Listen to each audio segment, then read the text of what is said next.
We have some breaking news as everything just changed for the Milwaukee Bucks. The Shams just come out and dropped a massive report as it pertains to Damian Lillard. We'll break down exactly what that report is and discuss what it means going forward as it changes the landscape of this Milwaukee Bucks playoff run. We also have a few other updates to go over today, but before we get into it, if you're part of the percentage who aren't subscribed to the channel, but 79% of you who are watching aren't subscribed, if you're enjoying daily Bucks content, this is the place to be every single day, so make sure to hit that subscribe button. We have you covered all through the playoff run, into the offseason, into the next regular season every single day, so make sure to smash that subscribe button. Thank you guys again for your continued support over here. Ladies and gentlemen, a ton to go over today, specifically as it pertains to Damian Lillard. Now, I had a video yesterday on, an update from Shams regarding Dame, and we just got another bombshell report from Shams literally 5 minutes ago. So you can see this here. Bucks star Damian Lillard, due to a blood clot, will miss the start of the NBA playoffs. Sources tell ESPN. Bucks play Game 1 of the first round against the Pacers on Saturday. Lillard has been sidelined since March 18th, and doctors will continue to monitor his progress for clearance.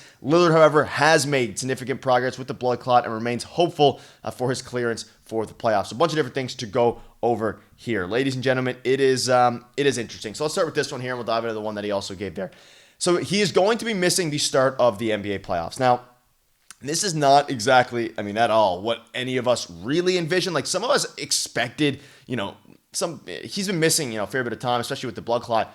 And there was some expectation that he wasn't going to be able to play at least the start of the playoffs. And then, of course, the report dropped yesterday that he is going to be able, to hopefully come back for the start of the playoffs on Saturday. Again, he has about, 4 or 5 more days now to rest up.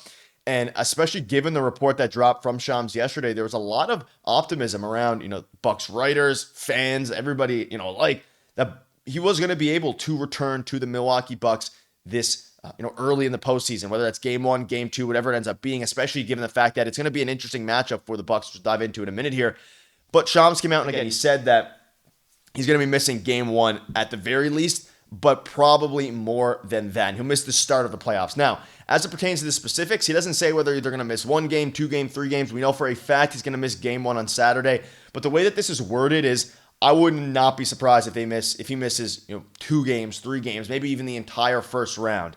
And that's a little bit concerning. But like you saw here, he did follow it up by saying he has made significant progress with the blood clot and remains optimistic for his clearance at some point in the playoffs. And he's resuming basketball activity this week. So it's going to, or increasing, he's beginning to increase basketball activity this week.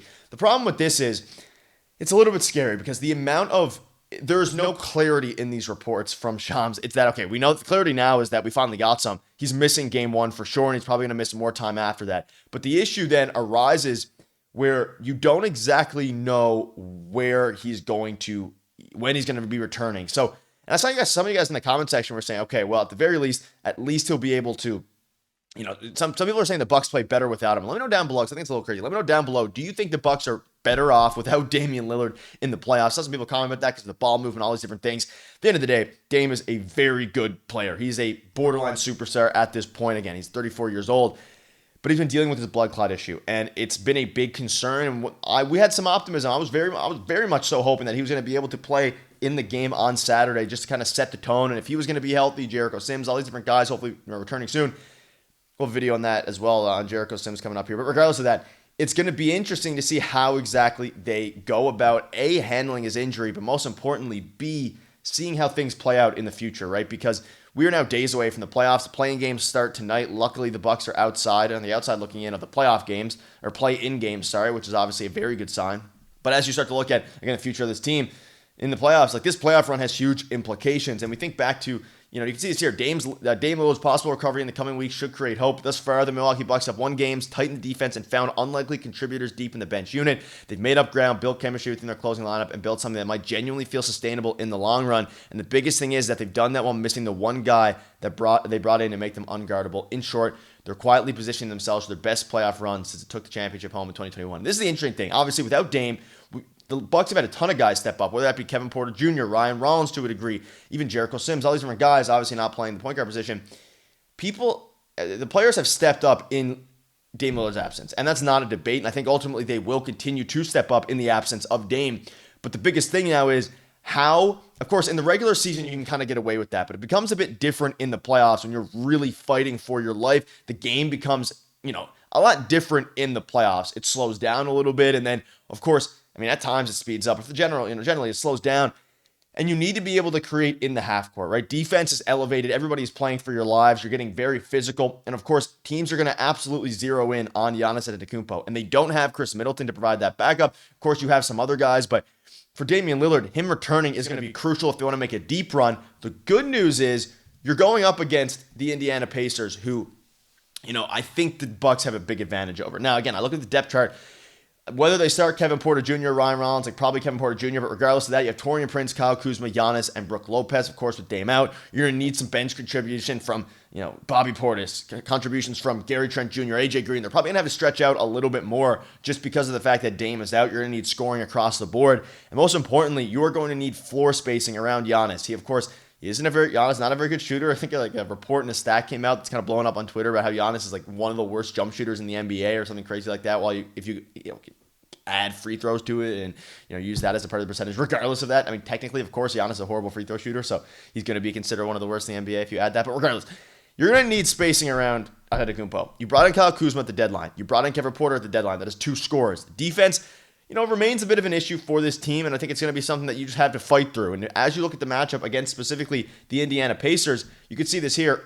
And this was a good tweet by Steve Jones Jr. Early pick and roll for Tyrese Haliburton and the Bucks. Switch Brook Lopez onto him, of course, going over film. This feels like the battle. Help shown on the drive, but now Bucks are in rotation. Pacers can get to the drive and kick. They're going to be trying to abuse Brook Lopez in the pick and roll naturally. You have one of the best facilitators in the game in Tyrese Haliburton, and he's very good at picking apart offenses. And obviously, he struggled offensively this season. He did not have the season that he envisioned. He did not have a season that he hoped for, but he's still one of the best facilitators in basketball, and he will, similar to Luka Doncic and players like that, will pick apart your offense very easily. And if Brook Lopez is getting caught in the pick and roll here, it's going to be very tough to stop. Now, the key for the Bucks is, of course, going to be their transition game. It says here, Bucks transition defense is going to be key. Pacers have to push whenever possible. Patience can get the Pacers the shots they want. Bucks have to avoid rotate, stare at open shooters, a.k.a. the C2 Cooper stat. It is very true. We look at the Bucks now, and we know how the Pacers play basketball. They're a very high-octane, high-paced offense. They're going to be abusing the Bucks in the pick and roll. They're going to be trying to get out in transition every single chance they get to. I mean, Siakam's one of the best transition scorers in the game, even dating back to his time with the Raptors.